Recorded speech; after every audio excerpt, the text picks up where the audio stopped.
হয় চৌদিশে ৰাসৰ ৰঙীন পৰিৱেশ দেখিবলৈ পোৱা গৈছে প্ৰিয় দৰ্শক এই মুহূৰ্তত মই উপস্থিত আছোঁ গুৱাহাটী মহানগৰীৰ অন্যতম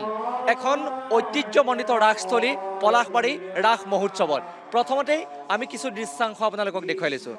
এয়া হৈছে পলাশবাৰী ৰাস মহোৎসৱৰ সেই নান্দনিক দৃশ্য দ্বিতীয় বৃন্দাবনত পৰিণত হৈছে যেন এই পবিত্ৰ স্থান আৰু মোৰ ভিডিঅ' জাৰ্নেলিষ্ট বিষ্ণুৱে আপোনালোকক দেখুৱাবলৈ চেষ্টা কৰিছে তেওঁৰ কেমেৰাৰ লেন্সত এই মুহূৰ্তত ভাহি উঠিছে সেই নান্দনিকতাৰে পৰিপূৰ্ণ সেই বিশেষ দৃশ্যসমূহ আৰু দেখিছে খুব চাই থাকিবলৈ মন যোৱা এক পৰিৱেশে বিৰাজ কৰিছে খুব সুন্দৰকৈ ইয়াত এখন বৃন্দাবন নিৰ্মাণ কৰা হৈছে আমি যেনেকৈ উজনি অসমত জীৱন্ত ৰাস দেখিবলৈ পোৱা যায় তাৰ বিপৰীতে গুৱাহাটী মহানগৰীৰ বিভিন্ন ঠাইত মৃন্ময় মূৰ্তিৰ যি মাদকতা সেই মাদকতাও কিন্তু সুকীয়া আৰু ইয়াৰ চলন্ত ৰূপত মৃন্ময় মূৰ্তিসমূহ স্থাপন কৰি তেওঁলোকে এক নান্দনিক পৰিৱেশৰ সৃষ্টি কৰিছে আৰু শিল্পী কলা কুশলীসকলে এক প্ৰাণ দিবলৈ চেষ্টা কৰা দেখিবলৈ পোৱা গৈছে ভিন্ন প্ৰান্তৰ লোক ইয়াত আহি ভিৰ কৰিছে আমি প্ৰত্যেকটো বৰ্ণিল মুহূৰ্ত আপোনালোকক দেখুৱাবলৈ চেষ্টা কৰিম ইয়াত কেইগৰাকীমান পুৰোহিত আছে পূজাৰী আছে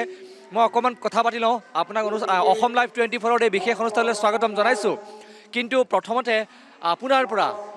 ৰাজ্যবাসীলৈ এটা আশীৰ্বাদ আমি বিচাৰিম আজি শোকোৎসৱ মৰ্মাহত হৈ আছে দুখ কষ্টৰ সময় পাৰ কৰে গতিকে এই পবিত্ৰ মুহূৰ্তত আপুনি যদি ৰাজ্যবাসীৰ এটা আশীৰ্বাদ দি দিয়ে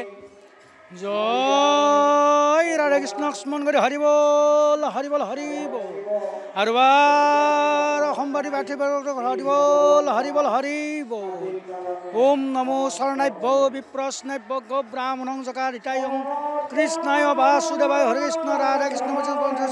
পৰমেশ্বৰং সৰ্বজয় ভক্তবৃন্দৰ মনৰ বাঞ্ছা পূৰ্ণ কৰি আগন্তুক ধৰ্মত ভগৱান প্ৰসম একবাৰ ৰাধা কৃষ্ণক স্মৰণ কৰি হৰিবল হৰিবল হৰিবল আৰু ৰাস কমি হৰিবল হৰিবল হৰিবল ভগৱান বহুত বহুত ধন্যবাদ জনাইছোঁ আৰু এই আশীৰ্বাদে সকলোকে ভাল কৰক ৰাজ্যখন ভাল হৈ থাকক বহুত ধন্যবাদ আমি আশীৰ্বাদ গ্ৰহণ কৰিছোঁ আৰু আকৌ এবাৰ সেই পৰিৱেশে আপোনালোকক দেখুৱাবলৈ চেষ্টা কৰিছোঁ আৰু সমান্তৰালভাৱে প্ৰিয় দৰ্শক ইয়াত ভাগৱত পাঠো চলি থকা দেখিবলৈ পোৱা গৈছে আমি ভাগৱত পাঠৰ কিছু দৃশ্য আপোনালোকক এই মুহূৰ্তত দেখুৱাবলৈ চেষ্টা কৰিম ৰাস হৈছে এক আধ্যাত্মিক পৰিৱেশ ভক্তিপূৰ্ণ পৰিৱেশ ইয়াৰ সমান্তৰালভাৱে ৰাস মহোৎসৱৰ বিভিন্ন কাৰ্যসূচীৰ লগত সংগতি ৰাখি ইয়াত ভাগৱত পাঠো চলি আছে আমি অকণমান শুনাব বিচাৰিছোঁ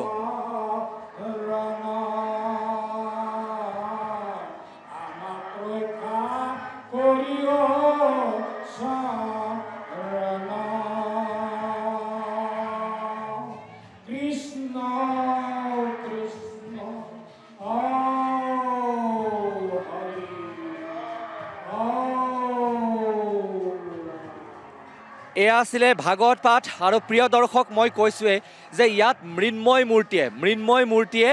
এক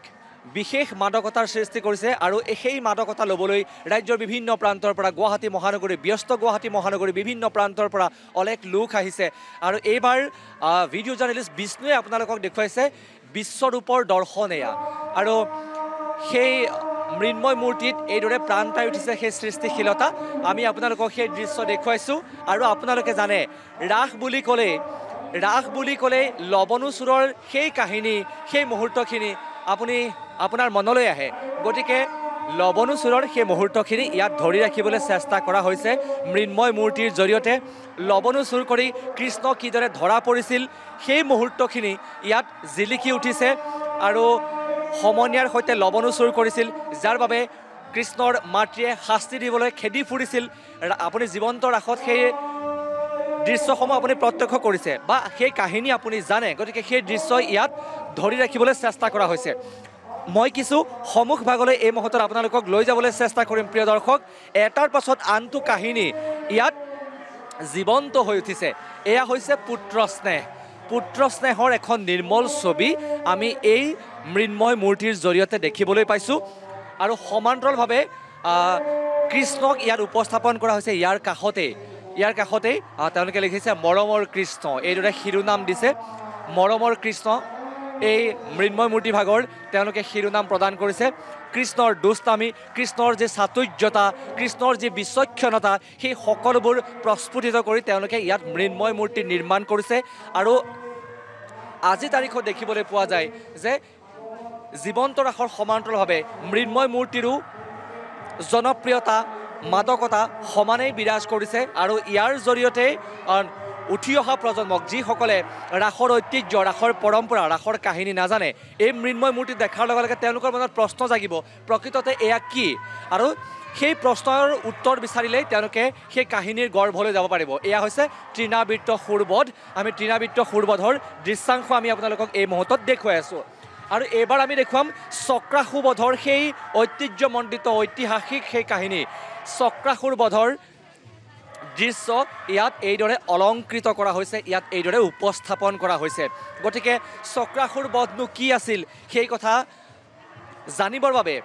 এই দৃশ্য দেখাৰ পাছত বিভিন্নজনৰ মনত কৌতূহল জাগিব। আৰু ডাঙৰসকলে নিশ্চয় কণমানিহঁতক চক্ৰাসুৰ বধৰ সেই কাহিনী ক'ব, ঠিক একেদৰে পুতনা বধৰ কাহিনী ক'ব। পুতনা হৈছে ৰাসৰ অন্যতম এটা গুৰুত্বপূৰ্ণ চৰিত্ৰ। পুতনা আমি গম পাওঁ যে মোহিনী ৰূপত আহি পুতনাই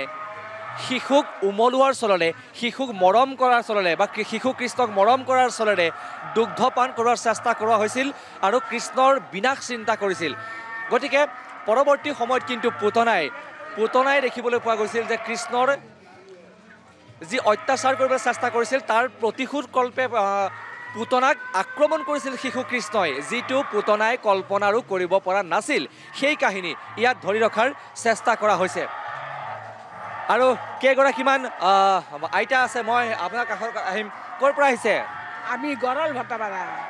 কেনেকুৱা লাগিছে ইয়াত আহি? ভাল লাগছে। জীৱন্ত ৰাস চাইছেনে আগতে? জীৱন্ত ৰাস দেখা পাইছে? মৃন্ময় মূৰ্তি ৰাস আমি দেখিলোঁ। আপোনালোকেতো কাহিনীবিলাক সকলো জানে নহয় জানো? পুৰণি বহুত কাহিনী আমি নতুন প্ৰজন্মই নাজানো, গতিকে আপোনালোকে সকলো জানে। ইয়াক খুব সুন্দৰকৈ ইয়াত দেখুওৱা হৈছে। জানো এই পুতনাৰ কথা। এতিয়া চাওচোন কৃষ্ণই কি সুন্দৰকৈ গাখীৰ খাই সেনেকুৱা দিছে, বিষ দিছে। ধন্যবাদ জনাইছোঁ। মই আইতাহঁতৰ লগত অকণমান কথা পাতি ল'লোঁ। আৰু এটা খুব সুন্দৰ দৃশ্য আমি এইবাৰ আপোনালোকক দেখুৱাম।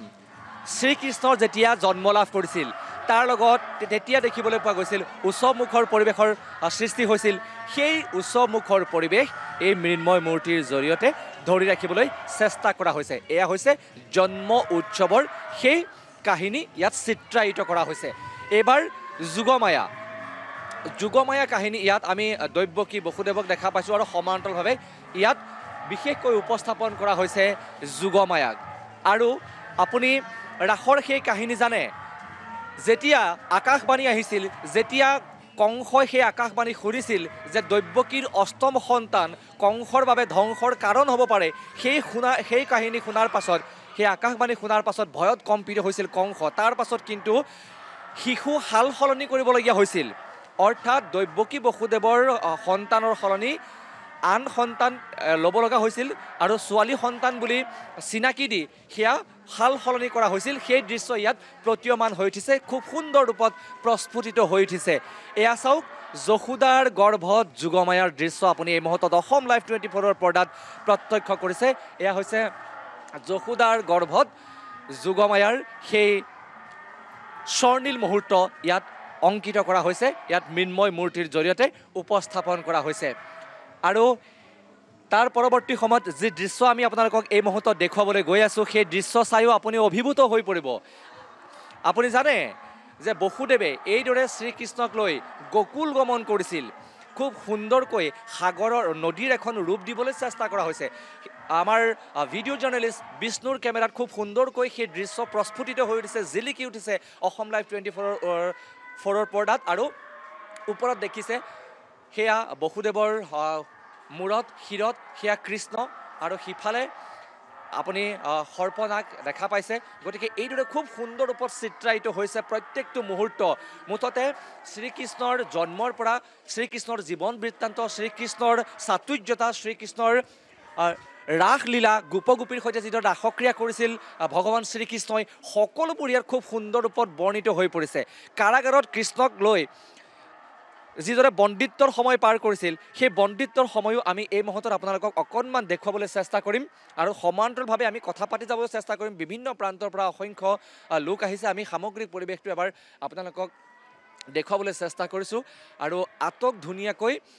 এইদৰে প্ৰত্যেকটো মণ্ডপ সজাই তোলা হৈছে কৃষ্ণৰ জন্মৰ প্ৰত্যেকটো কাহিনী কৃষ্ণৰ প্ৰত্যেকটো ক্ৰীড়া কৰ্ম সকলোবোৰ খুব সুন্দৰ ৰূপত প্ৰস্ফুটিত হৈছে এখন আটক ধুনীয়া তোৰণ ইয়াত নিৰ্মাণ কৰা হৈছে সেই তোৰণখনে সকলোৰে দৃষ্টি আকৰ্ষণ কৰিছে প্ৰিয় দৰ্শক মই কওঁ যে এই মুহূৰ্তত মই পলাশবাৰী ৰাস মহোৎসৱত উপস্থিত আছোঁ আৰু পলাশবাৰী ৰাস মহোৎসৱে এইবাৰ ৭৯ সংখ্যক বৰ্ষত ভৰি দিয়া পৰিলক্ষিত হৈছে আৰু বিশেষভাৱে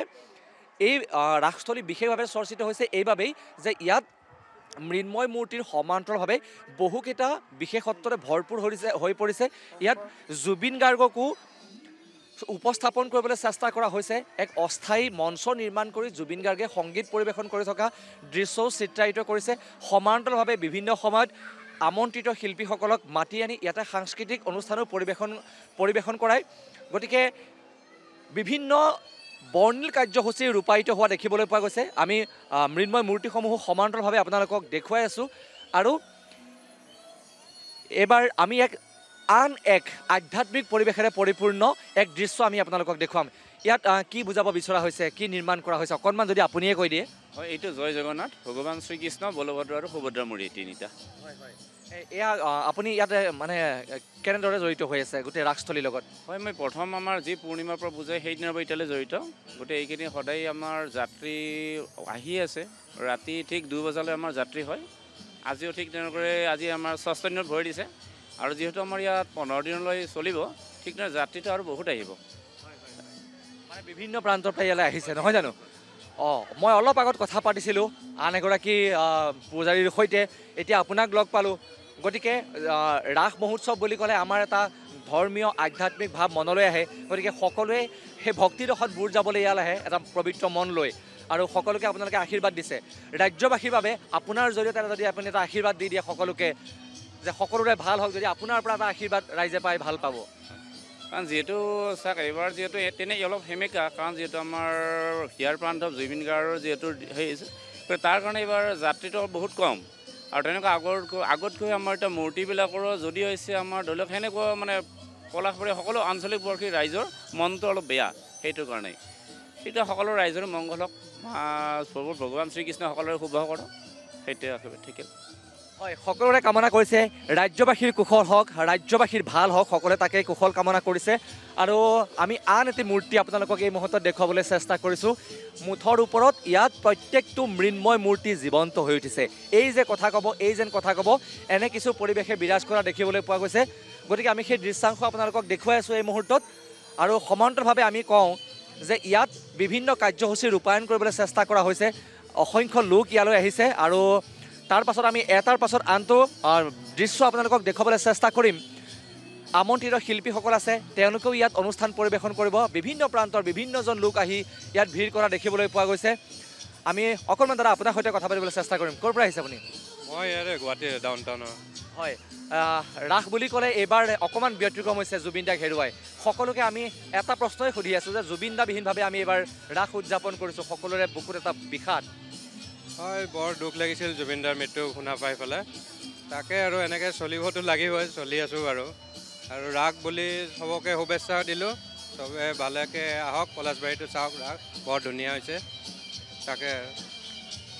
নিশ্চয় প্ৰিয় দৰ্শক মই কৈছোঁৱে যে এই মুহূৰ্তত ৰূপে ৰসে ৰঙীন হৈ পৰিছে সমগ্ৰ ৰাজ্য আৰু পলাশবাৰী ৰাস মহোৎসৱত ৭৯ সংখ্যক পলাশবাৰী ৰাস মহোৎসৱত মই এই মুহূৰ্তত উপস্থিত আছোঁ আৰু বহু নান্দনিক দৃশ্য আছে যি দৃশ্য চাই আপুনি অভিভূত হৈ পৰিব সেই পৌৰাণিক কাহিনী আমাৰ যি ঐতিহ্য আমাৰ যি স্বাভিমান আমাৰ যি গৌৰৱ ইয়াত খুব সুন্দৰ ৰূপত জিলিকি উঠিছে আমি পৰৱৰ্তী সময়ত আপোনালোকক দেখুৱাবলৈ চেষ্টা কৰিম আন কিছু বৰ্ণিল মুহূৰ্ত চাই থাকিব অসম লাইভ 24 অবিৰত অবিচল